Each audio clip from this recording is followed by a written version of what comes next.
So that's Autumn Leaves, and I want to break that down a little bit about what I'm doing and how I'm approaching playing solo jazz piano. So a lot of times the right hand will be in charge of the melody. So in a song like this, I can use all my 5 fingers to play that melody. Can also, though, if I'm playing chords, block chords, a lot of times my pinky will be in charge of playing that melody. If I have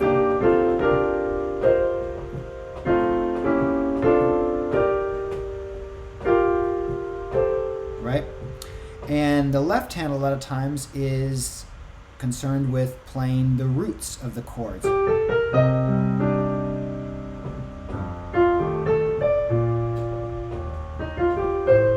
So I'll be thinking about that in my part of my brain. I'll be thinking left hand is going to be hitting those roots. Sometimes on the downbeat, sometimes on the and, one and. I can do it on the downbeat. This kind of sounds. A lot of times I'm doing on the ands of beats, or anticipating or coming after the beat. So on the and of 1 or the and of 4 coming into the next chord, so it gives it some momentum and a little more swing to it. You also see my inner fingers, the 3 4s, the 3s and 2s and 1s, are a lot of times filling out the rest of those chords. And my left hand will be playing like this, shell voicing down here.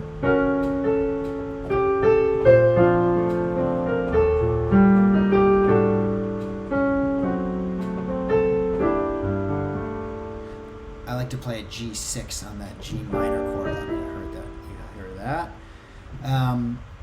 I also, when I start to improvise, I like to think of my improvising as building and telling a story through the note choices and ideas melodically and rhythmically that I'm doing. So a lot of times I like to think of building a motif, and I let my mind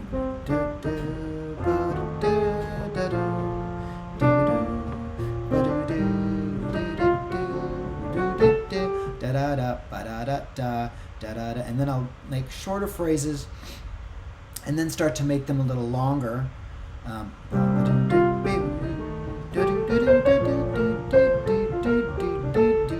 Like there, I'm going kind of down around a B flat. Like this G minor and B flat, that's kind of the key word. And then I'll have that like that F sharp, because that's the 3 of that 5 in G, right? And then sometimes I'll also think of like playing counter melodies that are kind of scalular, going down.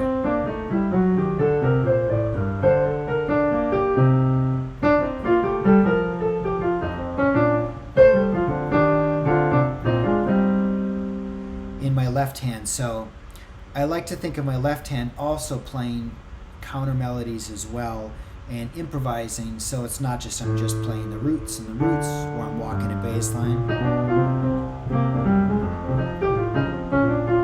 That's a fun thing I like to do sometimes. I didn't do it in this example right here, but you can also walk a bass line, which will give a kind of grounding to the piece, and allow your right hand to kind of free up a little bit.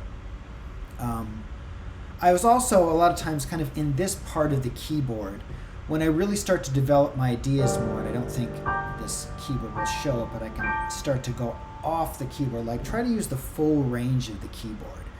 I sometimes struggle with that, like I think we'll stay in this kind of range, but I think when we start to go outside of it a little bit and start to hear different colors and different timbres, it can open up our ears and open up our soul in a little bit. So if I were to do that.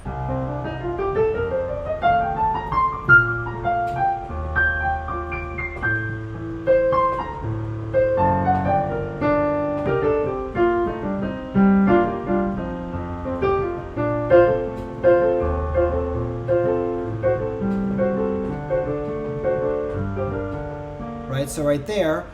I'll play motifs that will work over different chords. So I'll let the chords go by.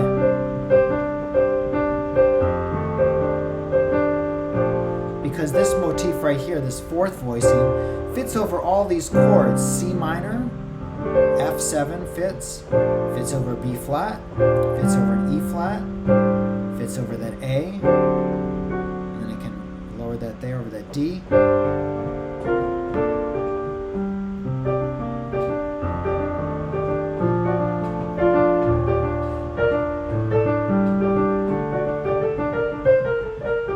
Right, and there I'd have like a inner voicing which is going with these up here, almost kind of like this pedal tone that I'm having up in my right hand. So